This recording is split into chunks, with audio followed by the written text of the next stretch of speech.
Fala, meu povo, voltei e agora a gente vai falar sobre coeficiente de solubilidade. E o que vem a ser esse cara?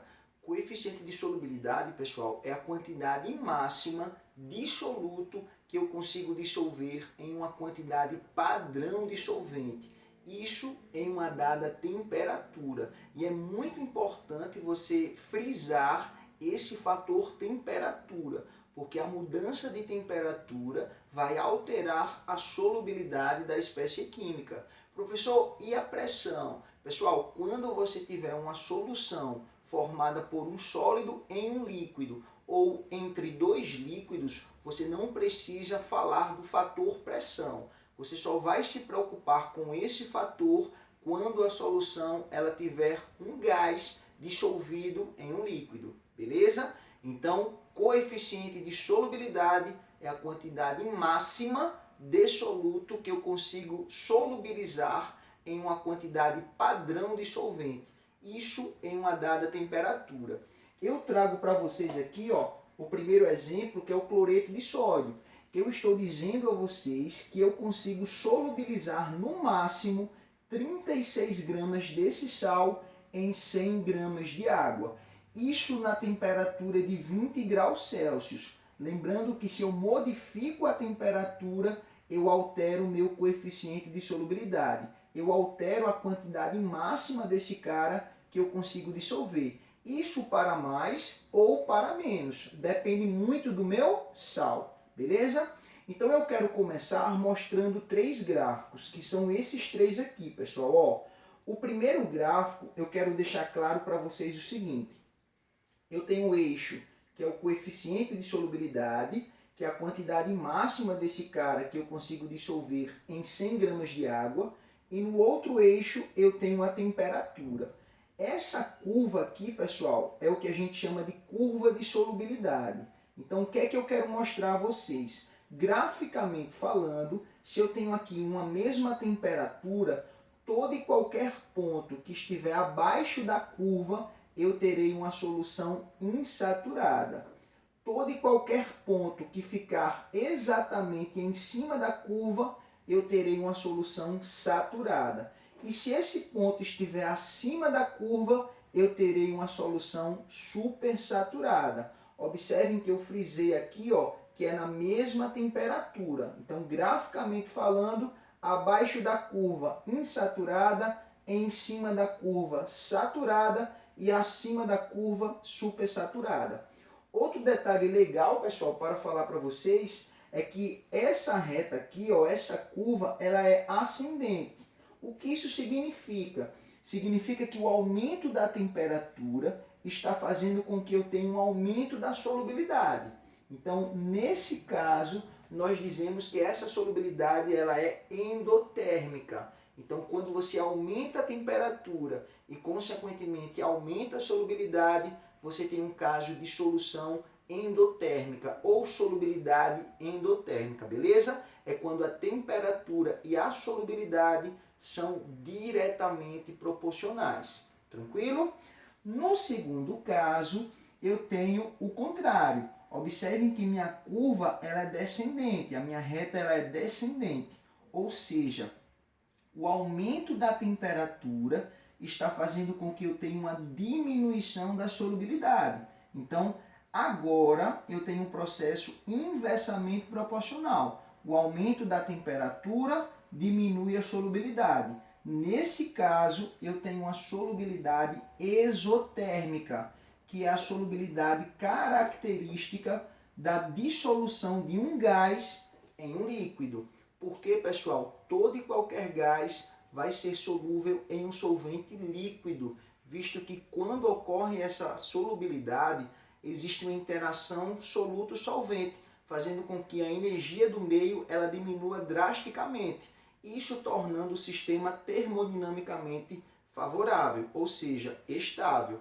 Então, a gente tem até a lei de Henry, que fala o seguinte, que a diminuição da pressão e o aumento da temperatura, ou a diminuição da pressão, ou o aumento da temperatura, um dos dois ou os dois, vai fazer com que você tenha a diminuição da solubilidade do gás oxigênio. Então, se você aumenta a temperatura ou diminui a pressão, ou os dois juntos, você vai ter uma diminuição da solubilidade desse gás presente no solvente.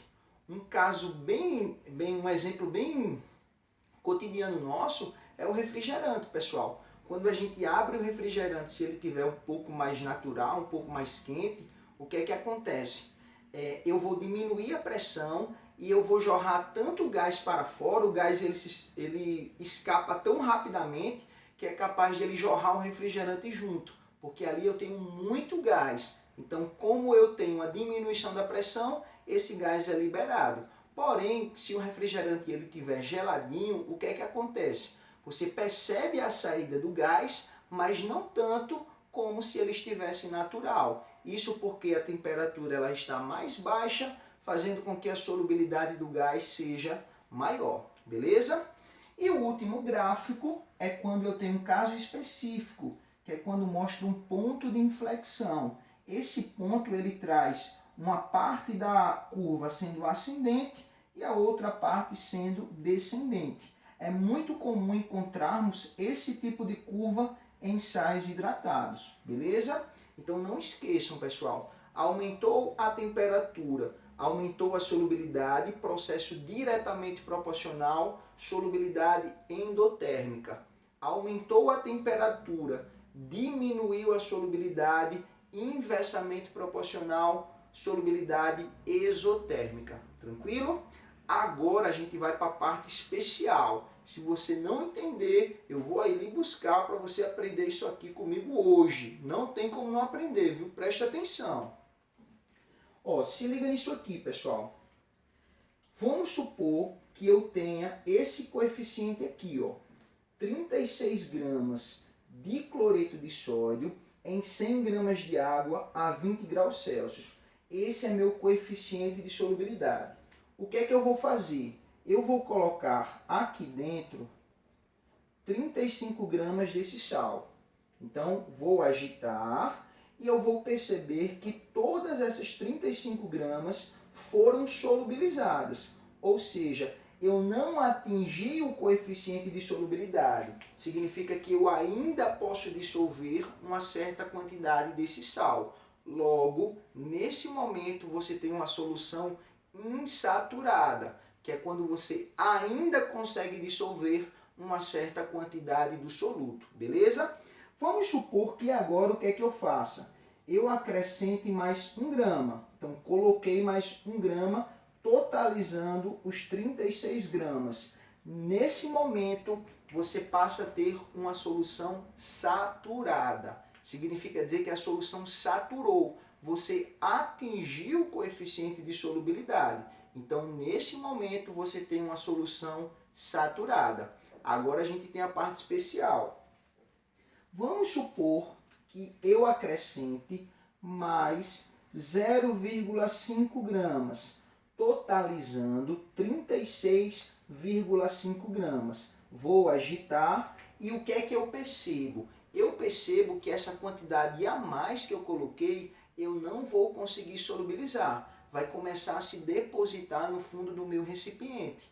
E nesse momento, pessoal, eu passo a ter uma solução saturada com corpo de fundo, ou simplesmente saturada com precipitado. Oxê, professor, não ultrapassou o coeficiente porque não é supersaturada?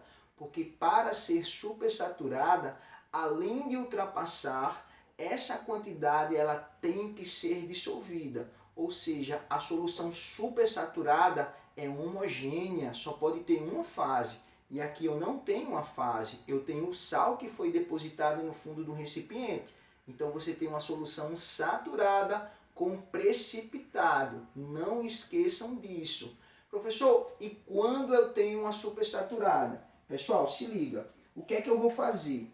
Eu vou aumentar a temperatura do meio até chegar a 50 graus.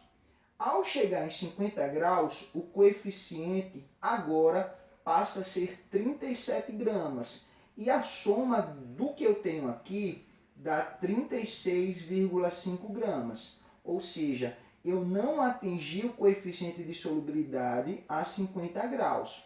Agora, eu passo a ter uma solução insaturada a 50 graus. Beleza.